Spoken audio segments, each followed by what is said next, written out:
Oh my goodness. Happy Friday, friends. Anne Marie, you need to go to the doctor and you're on time. I don't really even know what that means, but I'm glad you're here.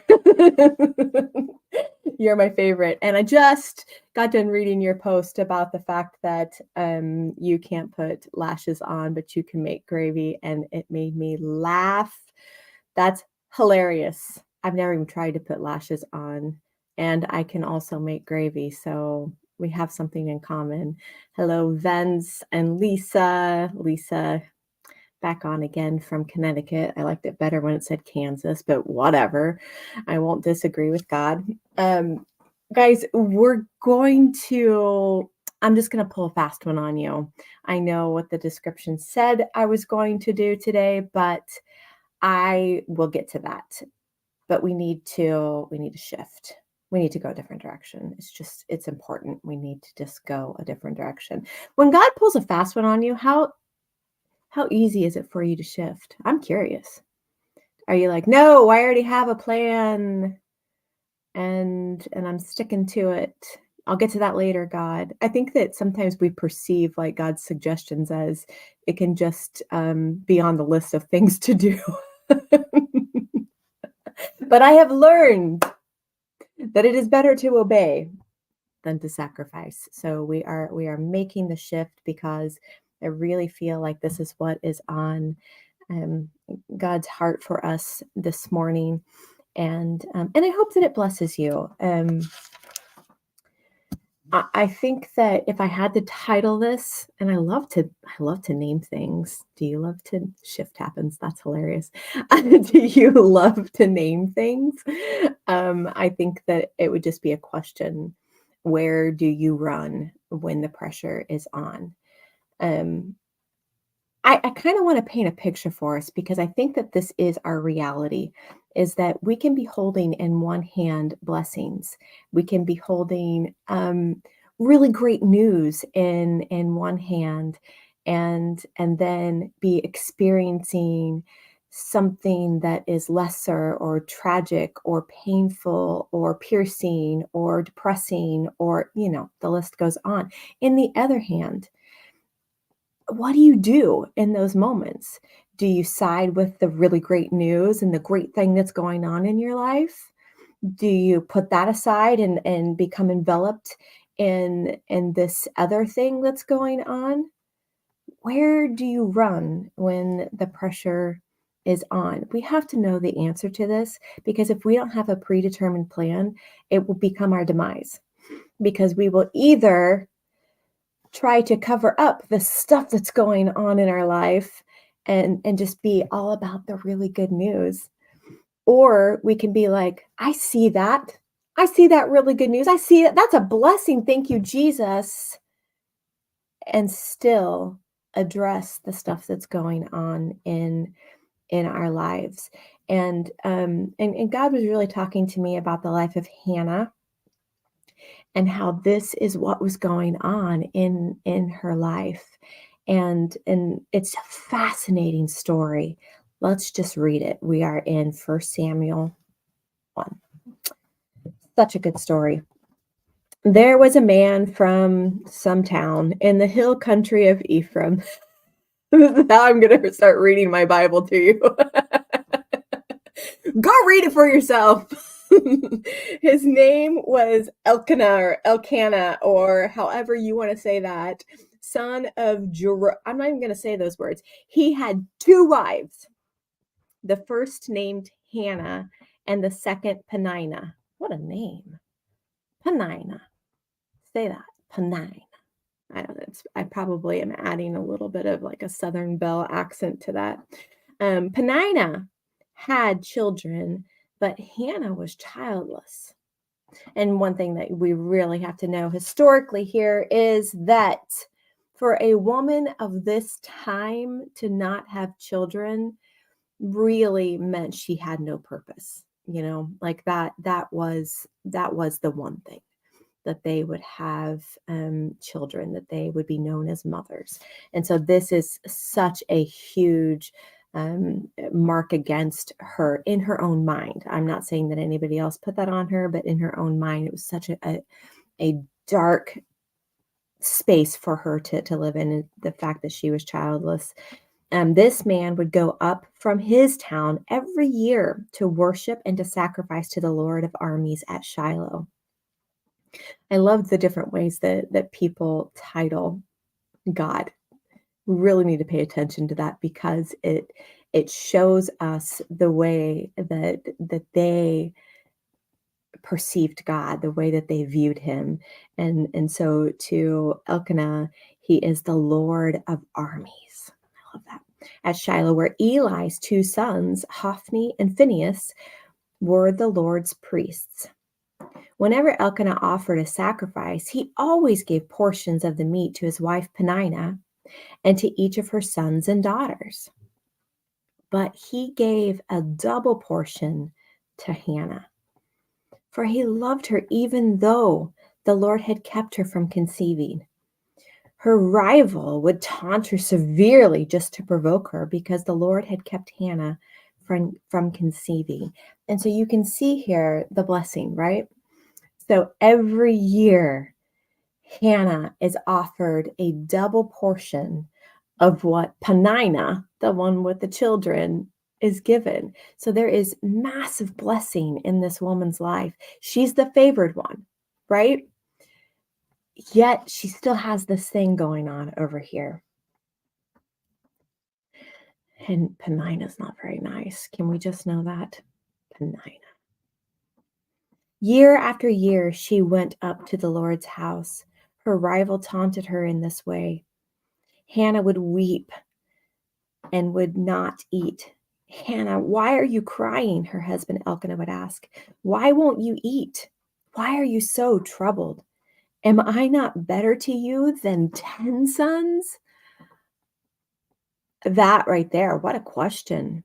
Do I not treat you to the equivalent of 10 sons? He's pointing out, woman, you're blessed and highly favored. I have favored you. You are everything to me. On one occasion, Hannah got up. My daughter's calling. On one occasion, Hannah got up after they ate and drank at Shiloh. The priest Eli was sitting on a chair by the doorpost of the Lord's temple, deeply hurt. Hannah prayed to the Lord. Oh gosh, my daughter's distracting me with her ridiculous text messages. Deeply hurt, Hannah prayed to the Lord and wept with many tears. Making a vow, she pleaded, Lord of armies, if you will take notice of your servant's affliction, remember and not forget me, and give your servant a son, I will give him to the Lord all the days of his life, and his hair will never be cut. That's an interesting promise. This is so fascinating to me. She is weeping bitterly, actually, it says in other translations, before the Lord, begging, give me a son, just so she can give him back to the Lord. This is fascinating to me. Where do you run when the pressure is on? This is important. It's really important that we have a plan, that we know the route to take when the pressure is on. What are we going to do? What are we going to do with our petitions and our requests? And there she is, friends. The daughter who is calling and probably badgering me with her text messages saying, what if I was dying? She is my dramatic daughter. She comes by it innocently, I will admit. Anyway, let's get back to Hannah. Autumn, we're talking about Hannah. So she's asking him, give me a son. And if you do, I will give him right back to you and he'll never have a haircut. While she continued praying in the Lord's presence, Eli watched her mouth. Hannah was praying silently, and though her lips were moving, her voice could not be heard. Eli thought she was drunk and said to her, how long are you going to be drunk? Woman, get rid of your wine. Okay, I don't want us to just breeze past this. We know she's praying because it tells us that's what she's doing. But can you imagine what this actually looks like for a priest? This is a man who stewards the presence of God, and he's not recognizing what is going on. This is a nonsensical moment to the onlooker. She is she's a mess. Her worship, her praise, her sacrifice is just snot and tears, you know? And here's what I want to ask us. In these moments where we have run to the altar in these moments of high pressure, and he becomes our everything. And you're in this space of snot and tears, and you feel like, I'm not even doing this right. I can't even do this right. You know what I'm talking about? Where it's like nothing feels like it's going your way, even though you've got good news over here. I can't even pray right. All I have to offer you is this snot and these tears.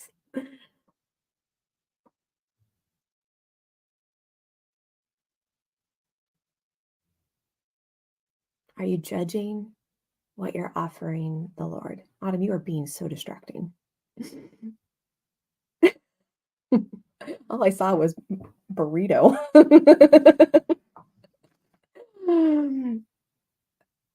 Here's what I know is that even in those moments, because we're not familiar with travail, not in our culture, we're not familiar with travail. But travail is a deep space of worship. It's a deep space of praise. When you are allowing yourself to be seen by the Lord in your most vulnerable spaces, when you've made the decision to run, right? Like you've made your decision, like, I know where to go. I know where I belong in this moment.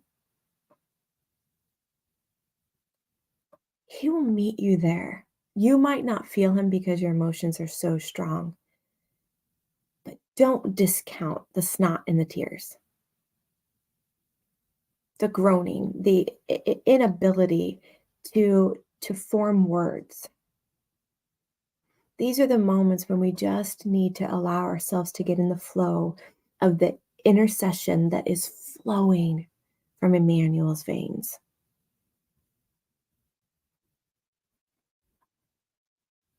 He is constantly interceding on our behalf before the Father.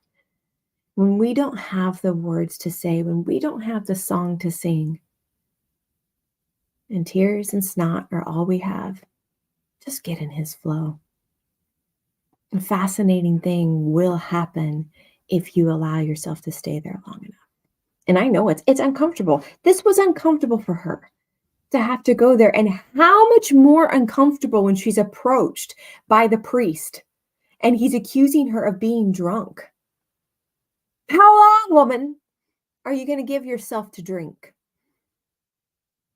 And her response, no, I'm a woman with a broken heart. I haven't had any wine or beer. I've been pouring out my heart before the Lord. That's interesting. We're really comfortable with the drunkenness of joy, but are we comfortable with the drunkenness of travail? It's intoxicating. It really is. It's just a different form of intoxication where we give ourselves and then all of a sudden it's like travail takes us over and we're rocking and we're snotting even more and we don't have words, but God is pleased.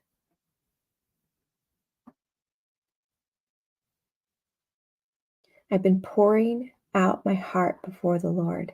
Don't think of me as a wicked woman. I've been praying from the depth of my anguish and my resentment. Ah, that's interesting. She's even being honest about what she's actually feeling. These are the things we like to hide from Jesus. No, I don't have any resentment in my heart. I am not bitter toward that person. I don't carry any offense. Bull. You're just not really willing to admit it. But she is. She's like, you don't understand. This isn't drunkenness like you think it is, Eli, who's very familiar with it because he has wicked sons. She's praying from her anguish and her resentment because she's not been able to bear a son. Eli responded to her, "Go in peace, and may the God of Israel grant the request you've made of him." "May your servant find favor with you," she replied. Then Hannah went on her way. She ate and no longer looked despondent. She left it all there. Do you leave everything at the altar? Do you leave it all there? Have you allowed Holy Spirit to search you through and through? You guys, if we will allow ourselves to be honest before God, he will do everything that's needed in that moment. You don't even have to have the words. Listen, we talk a whole lot about prophecy, being prophets, on and on and on. We can hear God speak blessing over one another, but can we hear God to lead us in a prayer? Have you ever tried that? He says a line, you say the line. Like they do at altar calls. This is the real altar call, though, because you're there and he's leading you. You're just repeating everything that you hear the Lord saying because you've slipped into his stream of intercession. And he begins to remind you in this space, he will remind you of your history with him. Sometimes it's even beyond your generation, your lifetime. He reminds you of what went before you, of his power being released over situations and circumstances where he broke generational curses. He reminds you so you can remind him. That's what's fascinating.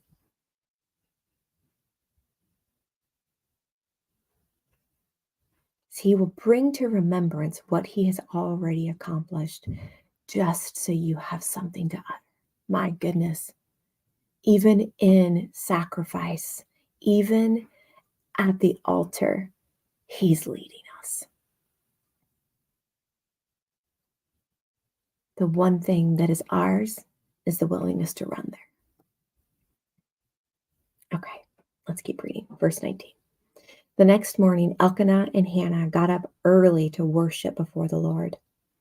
I love that picture. It's just, honestly, it's such a beautiful picture to me of these two. You can kind of see what their union is about, that they want to be before the Lord together. And I just absolutely love that. Afterward, they returned home to Ramah, whatever. Then Elkanah was intimate with his wife Hannah, and the Lord remembered her. This is, guys, like, this is such a beautiful moment because it's like the prayers that she offered up at the altar became like this fragrance surrounding the Lord. And he's like, oh, Hannah wants a child. It's just beautiful. After some time, Hannah conceived and gave birth to a son. She named him Samuel because she said, I requested him from the Lord. And the name Samuel actually means God has heard. God has heard. And so his entire existence, Samuel's entire existence from conception on, is about remembering that the Lord hears us in our depths of despair and even in our resentment, as long as we've run, right? Where do you go when the pressure is on? Then when Elkanah and all his household went up to make the annual sacrifice and his vow offering to the Lord, Hannah did not go and explain to her husband, after the child is weaned, I'll take him to appear in the Lord's presence and to stay there permanently. Oh my gosh. 2 years. 2 years. They would nurse their children for 2 years. And I cannot imagine what those 2 years would have been like for her. This woman has pleaded with God. She's been teased relentlessly for not having a son. And her time with the son is 2 years. 2 years. That's how long she has him in her presence. And so she stays this time.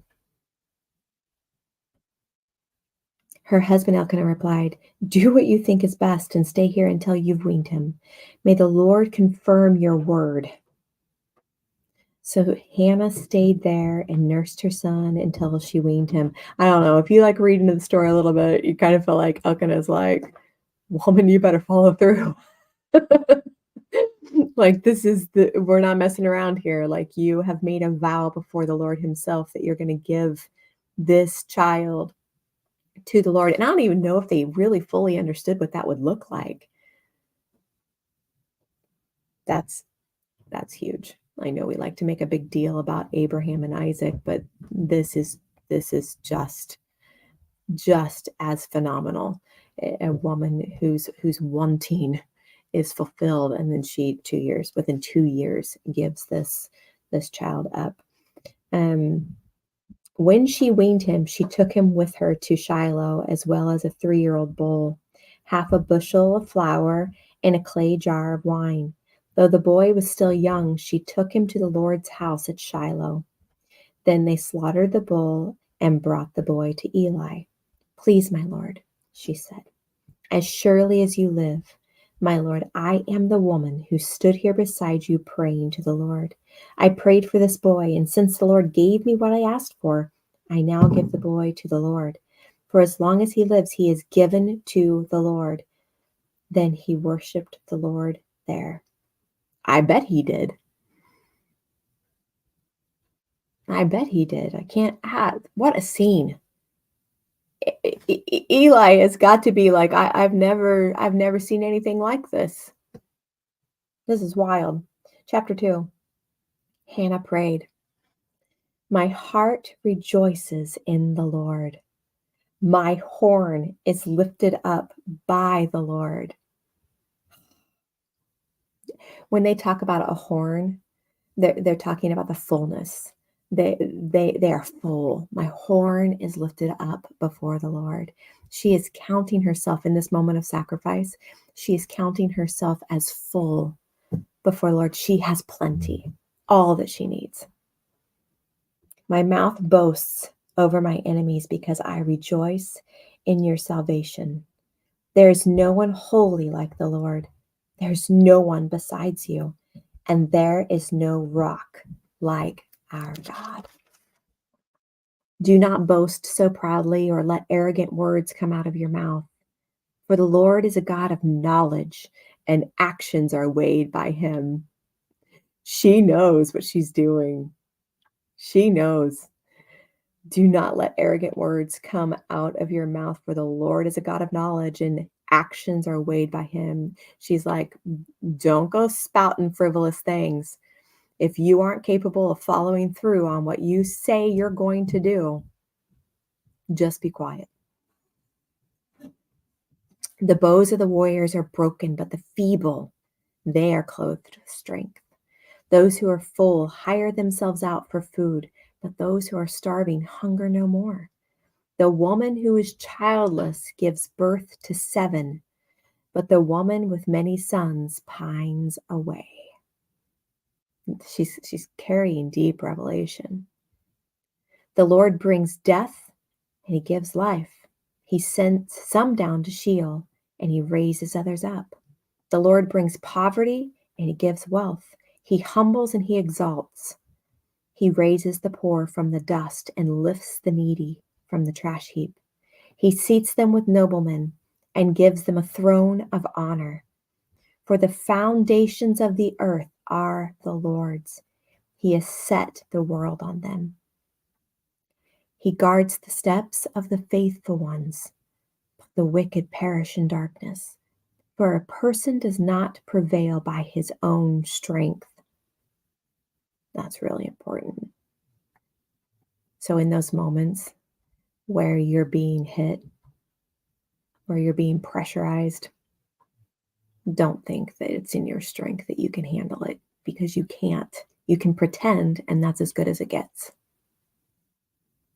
You have to know where you're going with the pressure. Don't be a pretender, because you don't have the strength to deal with it. Only He does. And you only get that strength by running to Him and allowing Him to lift the burden off of you and to remind you of who He is. That's where the strength comes from. Those who oppose the Lord will be shattered. He will thunder in the heavens against them. The Lord will judge the ends of the earth. He will give power to His king. He will lift up the horn of His anointed. Then it just says, Elkanah went home to Ramah, but the boy served the Lord in the presence of the priest Eli.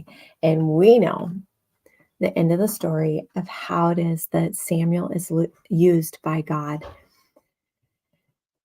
He's the one who is chosen to anoint kings.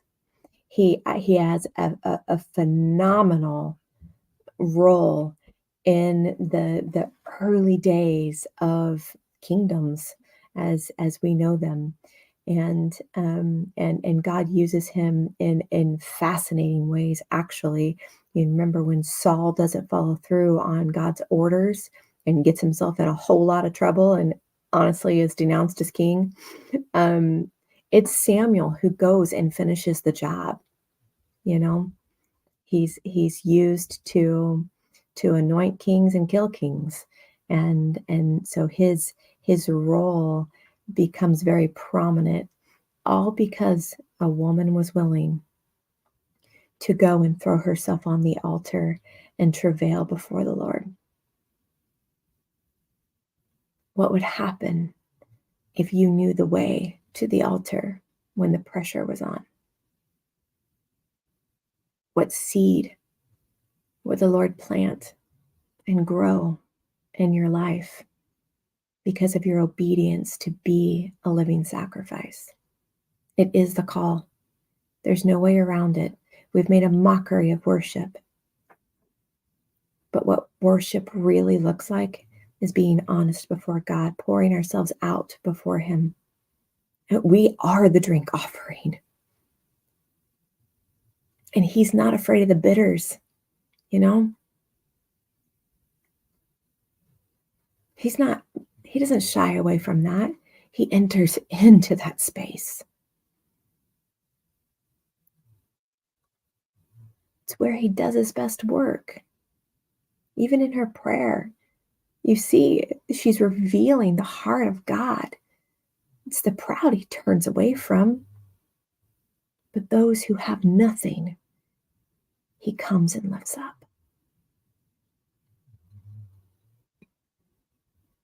There's just nothing He won't do to prove who He is. We need to learn to trust Him in this, that we don't have to have the fancy prayers. We don't have to have the voice to be able to offer Him something of worth. What He considers worth are the things that are sitting and churning inside of us, the things we won't give Him. That's what He's after. Turn that into worship. Turn that into praise. The things that you want to hide from Him are the things that He's after.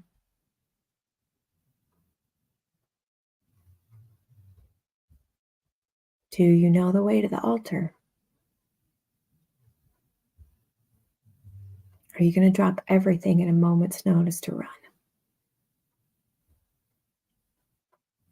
We are only going to learn how to worship Him appropriately by learning our way around the altar and what takes place there with Him. You're not going to know until you go. And you really shouldn't rely on someone else's experience. Go and live the experience. Encounter Him in that place.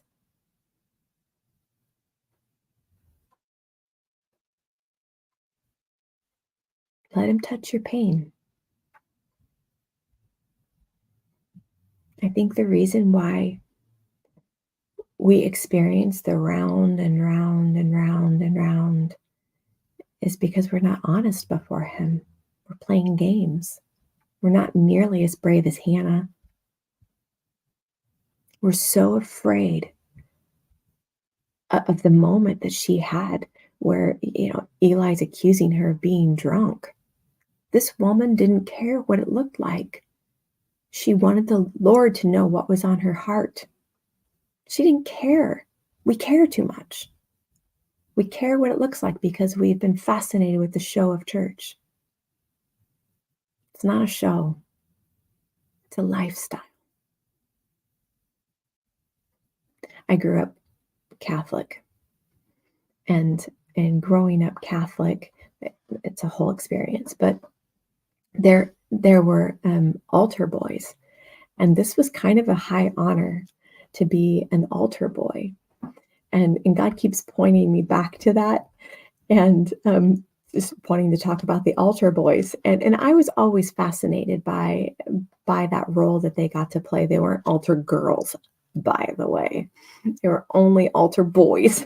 And so I couldn't apply. Anyway,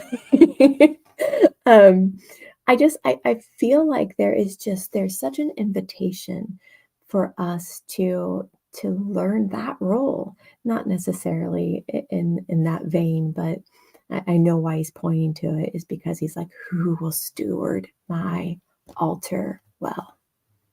Who will steward my altar well? And mostly, you guys, we don't even go there. Like, we don't even talk about the altar. Do you know that scripture actually tells us that when we worship him, we come before his altar, and that there are rules that if you have any beef with your brother, you got to go take care of that first, because God doesn't want that in the way. Who will steward the altar well? There was one, so we turned our stage into an altar. Felt like that's what God said to do. Pulled everything off the stage, and we've done our best. We don't really know how to use it appropriately, but we've done our best. How's that for honesty? And we've got frankincense and myrrh and oil and candles and plants and pillows and places to kneel, and it's quite beautiful, but we don't really know how to use it. It's like the awkward thing in the room. And yes, and we're still learning how to it's like it's new, it's like this new concept for us, and it's age old. It is the foundation of humanity. We don't know how to use it, and that's sad.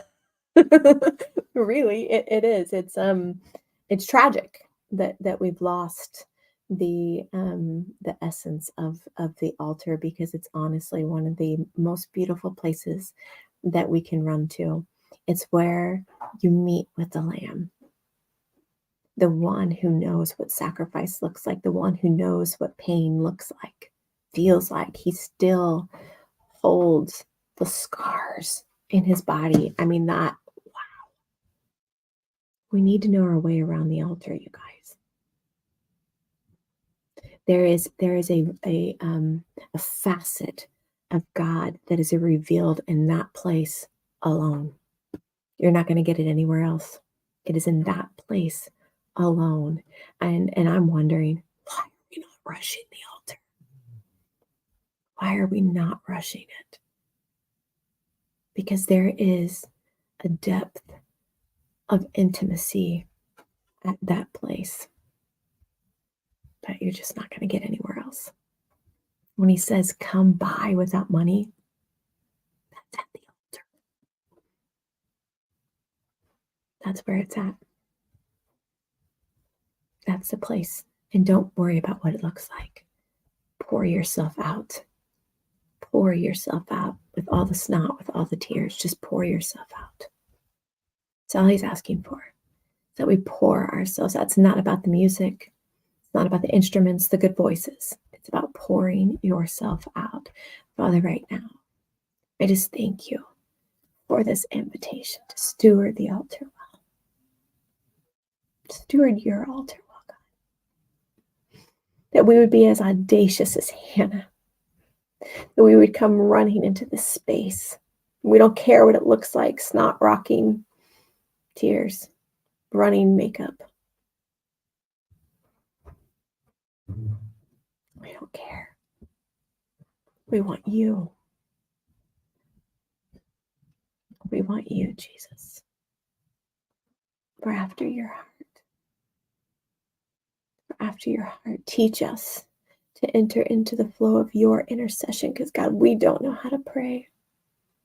We don't know how to praise you appropriately. We don't know how to offer up something of worth.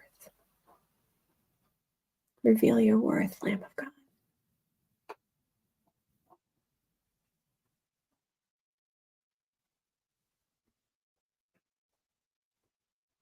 All we want is all of you.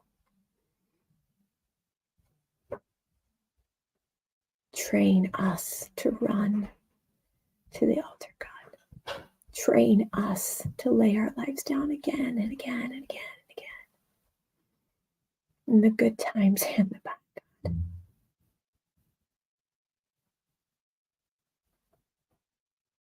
I thank you for your grace. When I don't know what to do, you lead me.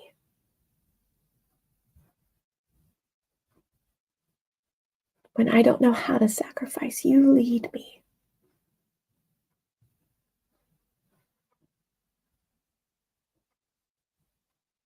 Jesus, let us be a people that point to you, that know how to point to you over and over and over again, that we would live just to point to you.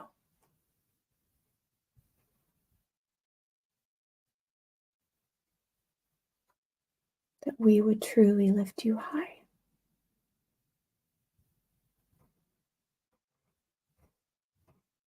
God, right now we just confess that it's an honor to be called to lift you high, to make much of you, your name, to make you famous.